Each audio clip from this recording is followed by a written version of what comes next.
नमस्कार, मैं डॉक्टर हेम श्रीवास्तव। आज हमारा टॉपिक होगा कि टोटीपोटेंट सेल्स का क्या फ्यूचर है, इनका क्या एस्पेक्ट है फ्यूचर के साइंस में।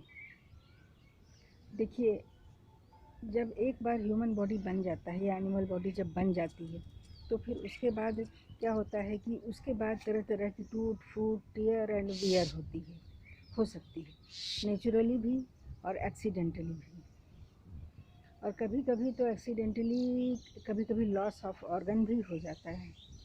आँखों में, सिर में चोट, हाथ पैर में चोट, किसी अंग का कट करके अलग हो जाना एक्सीडेंटली, ये सब बहुत कॉमन बातें हैं आजकल। तो कभी कभी तो क्योर हो पाता है, कुछ अंगों का ट्रांसप्लांटेशन होता है अपने ही बॉडी से लेकर के, या किसी किन के बॉडी से लेकर के ट्रांसप्लांटेशन होता है, ब्लड का ट्रांसफ्यूज़न होता है। मेडिकल साइंस के बहुत सारे एस्पेक्ट्स हैं कि इलाज के लिए बहुत सारे तरीके अपनाए जाते हैं। इधर से टिश्यू लेके उधर ग्राफ्ट किया जाना, इस अंग से लेके उस अंग में ले जाना, बाईपास होती है, तो ये सारे कुछ होते हैं। लेकिन बहुत बार डैमेज इस तरीके का होता है कि उसको फिर भरपाई करना मुश्किल हो जाता है, तो उसका इलाज करना भी मुश्किल हो जाता है। कुछ हद तक ही इलाज हो पाता है। तो साइंस जिस तरह से आगे बढ़ा है, किसी भी संभावना से इनकार नहीं किया जा सकता है। यह भी माना जा सकता है कि यदि किसी अंग का लॉस हो गया हो या शरीर में बड़ा डैमेज हो गया हो, तो कुछ ऐसे टिश्यूज़ अगर हैं जो कि पहले अनडिफाइंड रहे हों एम्ब्रियोनिक स्टेट में, या फिर उनको जनरेट किया गया हो, मल्टीप्लाई कराया गया हो लैबोरेटरी कंडीशंस में, तो वैसे सेल से वो डैमेज टिश्यू का पुनर्निर्माण किया जा सके।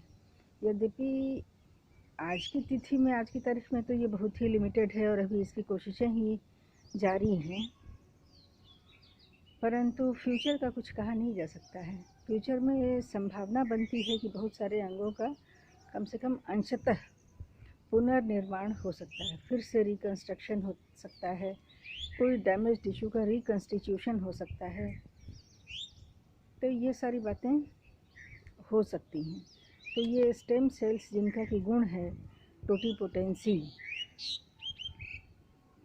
यानी कि ज़रूरत के हिसाब से अपना चेहरा बदल लेना, ढाल लेना, और पहले उनका कार्य कुछ क्लियर नहीं है लेकिन जहाँ शरीर में ज़रूरत पड़ी वहाँ पर उसी काम को अपना लिया, यानी कि जहाँ कोई टिश्यू डैमेज है या ज़रूरत है वहाँ जा कर के उसी टिश्यू के रूप में ढल जाना। तो ये बहुत ही बड़ी बात है और ये विज्ञान का एक बहुत बड़ा एस्पेक्ट होगा कि अगर ऐसा कोई टिश्यू बना लिया गया जो कि ज़रूरत के हिसाब से अपने को नया चेहरा दे ले। अगर आँख में डैमेज है तो आँख का रीजेनरेशन, पार्शियल ही सही, ये भी काफ़ी बड़ी बात होगी। अगर हाथ पैर में उंगलियां कट गई हों या ऐसा कुछ डैमेज हुआ हो, तो उस कटे हुए अंग का पुनर्निर्माण, रिकन्स्ट्रक्शन, ये भी बड़ी बात होगी। तो फ्यूचर में किसी भी संभावना से इनकार नहीं किया जा सकता है और ये स्टेम सेल्स भविष्य में आगे जा कर के बहुत सारी संभावनाएं गढ़ते हैं। फिर मिलते हैं अगले वीडियो में। जय हिंद, जय भारत।